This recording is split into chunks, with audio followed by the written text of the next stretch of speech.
Darkness has weight. I did not know that before, but in the belly of that ship, darkness pressed against us like another body. The air was thick, wet, rotten.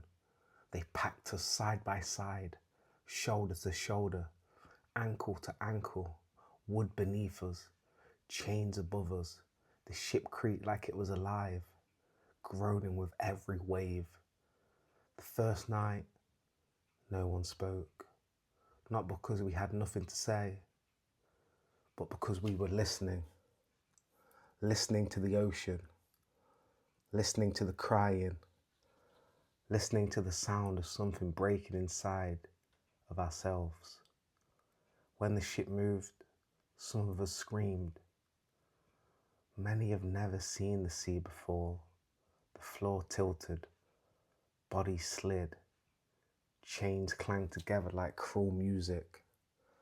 And then the sickness came. It started with one man vomiting beside me, then another, then another. The smell became unbearable. Sweat, blood, waste, and fear. A child somewhere to my left kept calling for her mother over and over until she stopped. The next morning, or what I assumed was the morning, they brought us into groups. The light stabbed my eyes.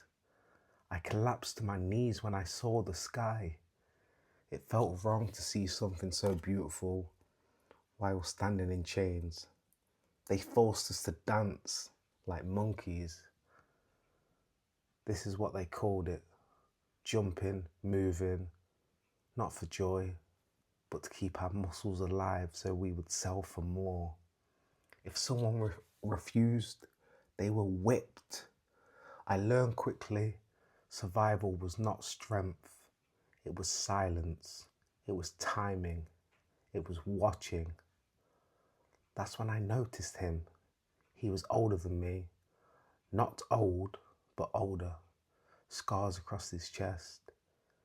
Eyes sharp, observing everything.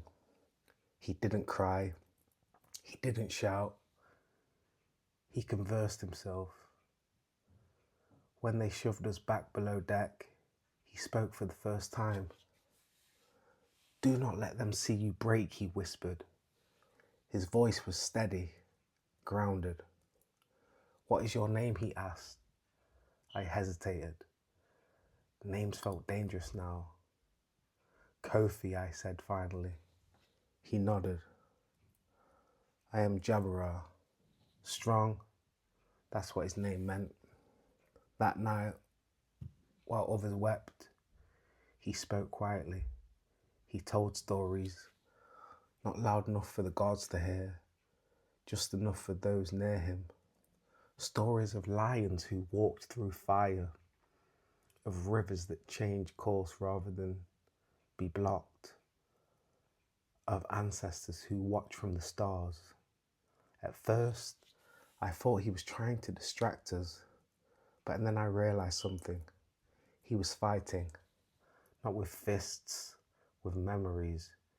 Days blurred into each other. Some people stopped eating, some prayed, some stared at nothing. One morning they brought a man up who had refused to eat for days. We heard the whip before we saw him again. They threw his body back like broken cargo. He did not move again. That was the first time I felt rage stronger than fear. It burned in my chest, hot, blinding. I wanted to scream. I wanted to attack. I wanted to die fighting. The man grabbed my wrist. "Not yet," he whispered. "Anger is a weapon, but only if you live long enough to use it." Another storm hit, 3 weeks into the crossing. I think it was 3 weeks. Time was a ghost by then. The ship tossed violently. Water leaked below deck. We were thrown against each other. chains cutting into skin. Some prayed to gods I did not know. Some cursed the ones they did. I closed my eyes and imagined the river back home. The way my sister laughed when she splashed water at me. For the first time since we were taken, I allowed myself to cry.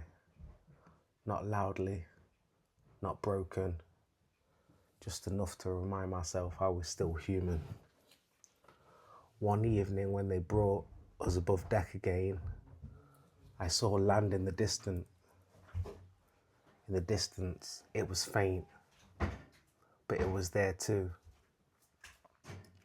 My brother saw it too. This is not the end, he said quietly. No, I replied. In the beginning of something worse, he looked at me, or something greater. I didn't understand him then. As the ship moved closer to the unfamiliar shore, I felt something change inside me. Fear was still there, grief was still there, but beneath it, something else was forming, a refusal. They had taken my home, they had taken my family, they had taken my freedom, but they would not take my mind. As the chains tightened one last time and the ship prepared to dock, I made another promise. If I survive whatever waits on that land, I will remember every face, every name, every story whispered in the dark. My name is Kofi, and I am still here.